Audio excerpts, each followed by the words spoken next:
எல்லா புகழும் இறைவனுக்கே. ஹாய் ஃப்ரெண்ட்ஸ், வெல்கம் டு ராசி டிப்ஸ். எல்லோரும் எப்படி இருக்கீங்க? நல்லா இருக்கீங்களா? எல்லா நாளும் இனிய நாளாக அமைவதற்கு என்னோட வாழ்த்துக்கள். இன்றைக்கி நம்ம ராசி டிப்ஸ் சேனலில் நம்ம பார்க்க போகிற வீடியோ என்னென்னு பார்த்தீங்கன்னா, தர்பூசணி பழம் வச்சு ஜூஸ் எப்படி போடுறது அப்படின்னு தான் பார்க்க போகிறோம். ஃப்ரெண்ட்ஸ், முடிஞ்ச வரைக்கும் தர்பூசணி பழமாக சாப்பிட்றது உடம்புக்கு ரொம்பவே நல்லது. சமயத்தில் வெயிலில் போயிட்டு வரவங்களுக்கு ஜூஸாக குடித்தா நல்லாயிருக்கும். அதனால் அப்படி இருக்கிறவங்களுக்காக ஜூஸ் எப்படி போடுறது அப்படின்னு தான் பார்க்க போகிறோம். அதுக்கு முன்னாடி நீங்கள் இன்னும் நம்ம ராசி டிப்ஸ் சேனலை சப்ஸ்கிரைப் பண்ணாமல் இருந்தீங்கன்னா சப்ஸ்கிரைப் பண்ணிட்டு மறக்காம பக்கத்தில் இருக்க பெல் ஐக்கானை கிளிக் பண்ணிடுங்க. அப்போ தான் தினம் நான் அப்டேட் பண்ணக்கூடிய வீடியோஸ் உங்களுக்கு உடனுக்குடன் நோட்டிஃபிகேஷன் வரும். இப்போ வாங்க ஃப்ரெண்ட்ஸ், வீடியோக்குள்ளே போகலாம். நம்ம ராசி டிப்ஸ் சேனலில் தர்பூசணி பழத்தோட விதைகள் இல்லாமல் பீஸ் எப்படி போடுறதுங்கிறத ஆல்ரெடி 2-3 வீடியோஸ் போட்டிருக்கோம். நீங்கள் இன்னும் அந்த வீடியோஸ்லாம் பார்க்காம இருந்தீங்கன்னா நம்ம சேனலோட ப்ளேலிஸ்ட்டில் இருக்குது, கண்டிப்பாக செக் பண்ணி பாருங்கள். இப்போ நான் பார்த்தீங்கன்னா தர்பூசணி பழத்தை எவ்வளோக்கு நம்ம ஜூஸ் போட போகிறோமோ அந்த அளவுக்கு பழங்களை கட் பண்ணி வச்சுக்கோங்க.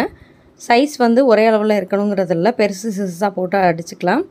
இதில் விதைகள் இல்லாமல் நான் கட் பண்ணி வச்சுருக்கேன். உங்களுக்கு விதைகளோடு இருந்தாலும் பிரச்சனை கிடையாது, ஏன்னா நம்ம மிக்ஸி ஜாரில் போட்டு தான் அடிக்க போகிறோம். இப்போ நான் பார்த்தீங்கன்னா கட் பண்ணி வச்சுருக்க பழங்களை மிக்ஸி ஜாரில் சேர்த்துட்டேன். இதோட நமக்கு இனிப்புக்கு எவ்வளோ வேணுமோ அந்த அளவுக்கு சுகர் ஆட் பண்ணிக்கலாம். சுகர் வேணாம் அப்படின்னு நினச்சிங்கன்னா நீங்கள் பழமாக சாப்பிட்றது தான் நல்லது. ஜூஸ் போடணும்னா கண்டிப்பாக அதில் சுகர் போடணும். இதோட ப்ளஸ் கண்டிப்பாக சால்ட்டு போடணும். அப்போ தான் அந்த இனிப்பை நல்லா தூக்கி கொடுக்கும். இப்போ இதோட ஃப்ளேவருக்காக நான் பார்த்தீங்கன்னா புதினா இலைகள் எடுக்கிறேன். ஏன்னா அந்த வெயிலுக்கு புதினா இலைகள் சேர்க்குறதுனால நல்லாவே குளிர்ச்சியாக இருக்கும்.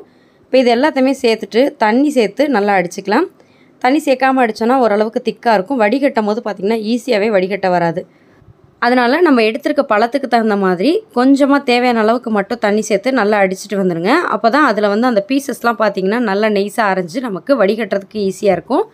இப்போ நம்ம அரைச்சிட்டு வந்துட்ட இந்த தர்பூசணி பழ ஜூஸை பெரிய வடிகட்டி வச்சு வடிகட்டிக்கலாம். இதிலே உங்களுக்கு விதைகள் இருந்தாலும் இந்த வடிகட்டியில் வடிகட்டிடும். வடிகட்டி வச்சுருக்க தர்பூசணி பழ ஜூஸை சர்வ் பண்ணுறதுக்காக ஒரு டம்ளரில் சேர்த்துடலாம். இதை சர்வ் பண்ணுறதுக்கு முன்னாடி இதில் ஒரு சீக்ரெட் இன்க்ரீடியன்ட் ஆட் பண்ண போகிறோம். அது என்னென்னு பார்த்தீங்கன்னா லெமன் ஜூஸ் தான். இந்த லெமன் ஜூஸை நம்ம தர்பூசணி பழ ஜூஸில் கொஞ்சமாக நம்ம ஃப்ளேவருக்கு தகுந்த மாதிரி சேர்த்துட்டு அந்த ஜூஸை எடுத்துக்கும் போது உடம்புக்கு பார்த்திங்கன்னா அவ்வளோ குளிர்ச்சியாக இருக்கும். முக்கியமாக வெயில் அலைஞ்சிட்டு வரவங்களுக்கு பாடியை இன்ஸ்டண்ட்டாக கூலிங் பண்ணுறதுக்கு இந்த ஜூஸ் நல்லாவே ஹெல்ப் பண்ணும். கண்டிப்பாக லெமன் ஜூஸ் அந்த ஃப்ளேவர் நல்லாயிருக்கும். இதோட நான் பார்த்தீங்கன்னா கொஞ்சம் சப்ஜா சீட்ஸ் ஊற வச்சுருக்கேன். அந்த சீட்ஸையும் இதில் சேர்த்துருங்க. கடைசியாக கார்னிஷ்காக ஒரு லெமனை கட் பண்ணி வச்சுட்டு கொஞ்சம் புதினா இலையோட அந்த நுனியை மட்டும் கட் பண்ணி வச்சுட்டு சர்வ் பண்ணோன்னா ரொம்பவே சூப்பராக அட்டகாசமாக இருக்கும். டேஸ்ட் பண்ணி பாருங்கள், வேறு லெவலில் இருக்கும். இந்த வீடியோ பிடிச்சிச்சுன்னா வீடியோ லைக் பண்ணுங்கள், ஷேர் பண்ணுங்கள். தேங்க்யூ.